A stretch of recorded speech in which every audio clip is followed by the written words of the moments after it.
Yan, welcome to my YouTube channel. This is Attorney Elmer Lucero.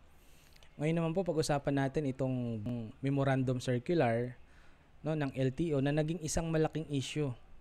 Okay? At ano ba yung pinaka-latest update nito?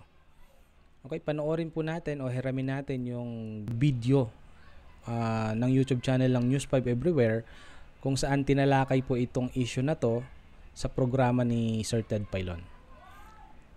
Okay? Simulan po natin. Atin po ngayon tinatawagan na si Attorney Greg Guillermo Pua Jr., ang Executive Director po ng LTO. Dito po sa pinakabago pong order ng gagaling sa LTO, Guidelines in the Immediate Transfer of Ownership of Motor Vehicles. Yan. At ang pagpaparehistro po sa mga ito sa LTO. So, para lang po mayroon tayong actual reference, papakita ko po kung ano po yung administrative order na yun. Ito po yun. Yung administrative order number EO-BDM-2024-046. Ang nakalagay po sa subject nito ay Guidelines in the Immediate Transfer of Ownership of Motor Vehicles with Existing Registration. Nakadate po ito ng August 30, 2024 at pinirmahan po ni Attorney Vigor T. Mendoza II, Assistant Secretary nga po ng LTO. So, yung date po na ito, kung mapapansin nyo ay August 30, 2024, pero hindi po yan yung date of effectivity.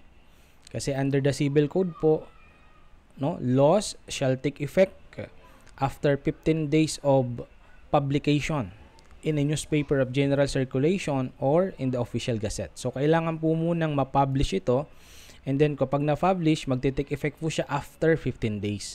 So na-publish po ito noong August 30, 2024. So, magbibilang lang po tayo ng 15 days.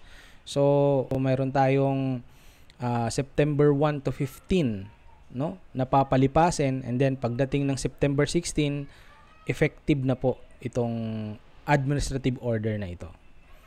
Pero meron po tayong update, which we will discuss later on. Okay? Pagpatuloy natin yung panonood doon sa YouTube channel ng News 5 Everywhere. Attorney Greg, magandang umaga po. Magandang umaga po, Manong Ted. Magandang umaga po, DJ Chacha. Opo, salamat sa panahon. Attorney, ito pong inilabas po na memorandum na ang petsa ay August 30, 2024. Pwede ho ba nating himayin po muna ito? Ano po ang isinasaad rito sa usapin po ng mga nakabili ng segunda manong motorsiklo? Ito man po ay electric, ito man po ay hybrid, motor vehicles po including electric and hybrid vehicles, pati po mga motorsiklo nga 2 at 3 gulong. So usapin po ng pagpaparehistro nung sale at pagpapachange po of ownership. Ano po ito? Opo, Manong Ted, ito po yung inisyu ng ni Assistant Secretary Vigor Mendoza noong August 30 po. Ito po yung nagsasaad na yung mga sale, transfer, donation or any of conveyance executed to transfer a vehicle shall be reported first to LTO within 5 days from issuance, within 5 days from execution of the deed of conveyance. So, yan po, binabanggit ni Attorney Pua, yung reportorial requirements yun under Section 2 ng Administrative Order. So, the seller in a sale, donation, or transfer of a motor vehicle or motorcycle shall report to the LTO within 5 days from the actual sale, donation, or transfer, reckoned from the notarial date of the deed of conveyance or the actual turnover of the unit to the buyer, donee, or transferee, whichever is earlier. So, kung yung mode of transfer ay deed of sale, so, si seller ay mayroong 5 araw para i-report yung actual sale. Basically, magiging reckoning period niya kung may deed of sale ay yung notarial date. Okay? So, doon po magbibilang ng 5 days. Okay? So, from notarial date, halimbawa, September 16. So, bilang ka ng 5 araw, within that period, dapat i-report mo yung sale. Okay? Pero kung ang mode of transfer ay by way of donation, ganun din po, si donor ay magre-report, no, nung donation. Saan ang reckoning period niya? From the notarial date of the deed of donation. So kung September 16 na donate or na notarize yung deed of donation, so magbibilang ka ng 5 araw, yun yung period within which, no, you are obligated, the donor is obligated to report the donation. So ganun po yun. So mayroon pong 5 days si seller or si donor, no, or si transferor, no? Kasi mayroon ditong transferee. So may transferor tayong tinatawag, no, na i-report yung deed of sale, no, yung deed of donation or any deed of conveyance, no. Saan siya reckoning period? From notarial date. No, kung wala naman, kung wala pa namang notarial date pero na-transfer na, no, naibigay na doon sa buyer yung sasakyan. So yung actual transfer, so yun yung magiging reckoning period. So kung September 16, magbibilang ka ng 5 days. So yung period na yun yung window time mo to report the actual sale. Okay? Kung wala pang deed of donation. Okay? So balikan natin. Actual transfer, whichever is earlier po. Aside from the reporting within 5 days, kailangan din pong i-execute po yung transfer within 20 working days naman po from the execution of the deed of conveyance or actual turnover of units, whichever is earlier. Okay, so yung dinidiscuss naman dito ni Attorney Puwa ay yung obligation naman nung buyer or ni donee or ni transferee. Okay? Kung si seller, donor, or transferor mayroong 5 days to report the sale or actual transfer, si buyer, donee, or transferee mayroon naman siyang 20 working days to process the registration and transfer of ownership. So ano po ba itong kahalagahan ng 20 working days? So pag sinabi nating 20 working days, hindi po sakop sa bilang yung weekends, holidays, or declared work suspension. Kaya nga working days lang ang tawag na. Working days ang nilagay nila dyan. Okay? Kasi ibibilangin lang yung kung saan yung araw lang na may pasok or may opisina ang ating gobyerno, especially yung LTO. Okay, balikan natin.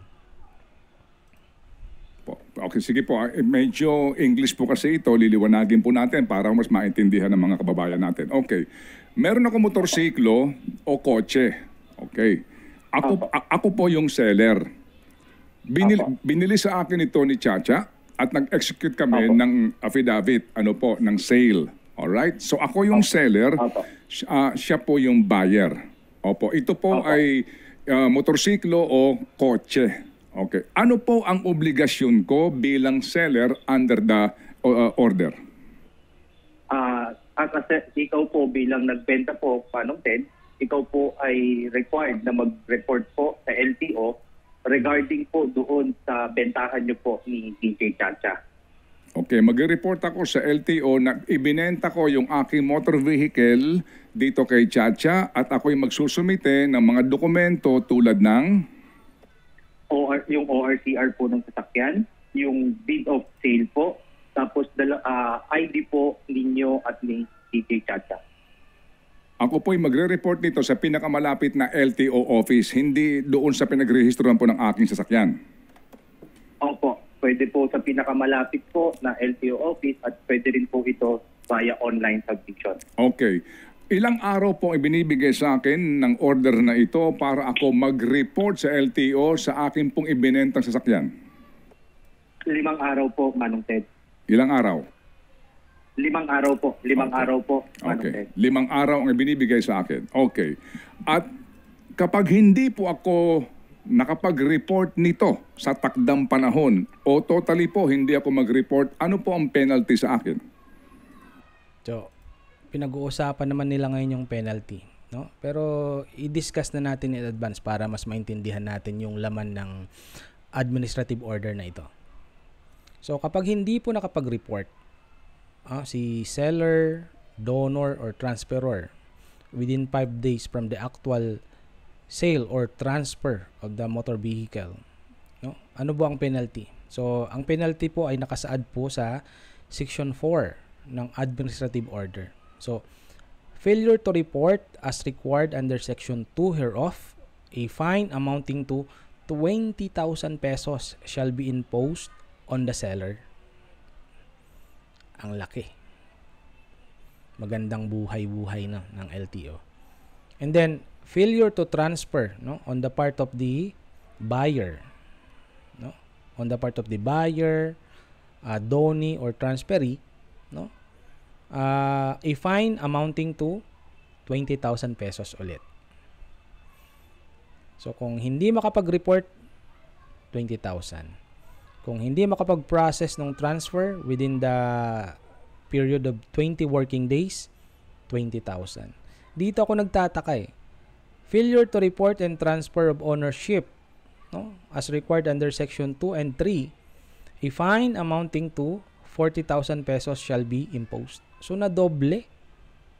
May failure ka na dito na 20,000, no? May failure ka pa dito na 40,000. So saan galing itong 40,000? Ano, nag times 2 yung penalty kung sobrang late na yung reporting? Failure na nga eh. Hindi mo alam kung saan kinukuha ng LTO ito. No, itong 40,000 parang money making business, no, yung ginagawa ng LTO. No? Dapat wala na. Actually, dapat wala na ito, no? Double whammy na, no, yung kakaharapin ng ating mga kababayan kapag mayroon pa itong 4.3, 40,000 pesos. No? Prone to interpretation pa ito ng LTO. No? Sila pa yung magsasabi kung ano yung paano nila i-interpret. Napakalabo eh. No? Napakalabo. So, sino ba? 40,000 ba uli kapag sobrang tagal na hindi na i-report? Si buyer or si donor or transferor? So, 40 ba siya? Magiging 40 from 20, magiging 40. Or or joint sila. Sino magbabayad? Isang tao lang ba yung magbabayad nitong 40? So, sasaluhin na ni seller yung penalty ni ni buyer? Ganun po ba? Hindi, malabo eh. Tsaka, ano ang basis nitong 20K? Or una muna, no? Ano ang basis ng 5 days? Saan nila binase itong 5 days na to? Itong 5 days. Saan nila ibinase itong 5 days? No, dapat pwede namang hindi 5 days eh, kasi may discretion naman siguro ang LTO to provide a more mas mahabang panahon, no, para makapag-report si seller, donor, or transferor nung actual sale, donation, or transfer. No, mayroon naman sila sigurong pwede nilang bigyan, sabihin nating 1 year within which to report, no, the sale, donation, or transfer. Pwede naman yung 1 year. Pero bakit 5 days? Ngayon, dito naman sa on the part of the buyer, mayroon siyang 20 working days. Bakit 20 working days? Saan ito base? Anong pinagbasehan nila na 20 working days? No? And from what I gathered, no, from the interview nitong ng LTO, no, by yung ni Sir Ted Pailon, hindi sila nagkaroon ng public consultation dito eh. Bigla-bigla na lang sila naglalabas ng ganitong klaseng administrative order. No? Walang basis eh kung saan nila ibinase yung 5 days, saan nila ibinase yung 20 days. Eh, in most cases nga, no, hindi naman yung action nila sa pagbibigay ng plaka, no, hindi naman 20 days, hindi naman days lang ang pinag-uusapan, taon bago nila ma-issue yung plaka. Pero wala naman silang penalty. Hindi sila makapagbigay ng penalty. No, kapag hindi nila ma-issue ng plaka yung may mga sasakyan na hanggang ngayon temporary plate pa din. No, wala silang service na pinoprovide na mabilis din. Kung mabilis silang maningil ng mga ganitong penalty, no, dapat mabilis din yung action nila, pero hindi naman yun ang kaso. No? It's just unfair, no, for the riding public, no, sa mga may-ari ng sasakyan, sa mga bibili ng sasakyan na magbayad ng 20,000 pesos. Tapos mayroon pang subject sa kanilang interpretation, yung 40,000 pesos. So, sino magbabayad nun? No? Ibang klase talaga itong LTO. Pero wag na po nating tapusin, no, itong interview ni Sir Ted, no, kay Attorney Greg Guillermo Pua ng LTO. So, puntahan na po natin yung pinaka-latest update nito. Okay? So, ito po yung pinaka-latest update dito sa issue na to. So, noong October 23, 2024, no, naglabas ng memorandum ang LTO. No? So, the memorandum states that Administrative Order number BDM 2024-046, which states, no, yung guidelines in the immediate transfer of ownership of motor vehicles with existing registration is held in abeyance until further notice. Anong ibig sabihin ng held in abeyance? Suspended yung implementation niya until further notice. So, hindi po siya pwedeng implement. So, kung kayo po ay sinisingil ng penalty, no, ipakita nyo po itong LTO memorandum dated 23 October 2024. Kasi bawal po ang maningil ng penalty based doon sa Administrative Order, no, na BDM 2024-046. Kasi po yung implementation niya ay suspended until further notice. Okay? So, sana po may natutunan tayo, no, dito sa issue na ito. Hanggang sa susunod kong upload. Maraming salamat.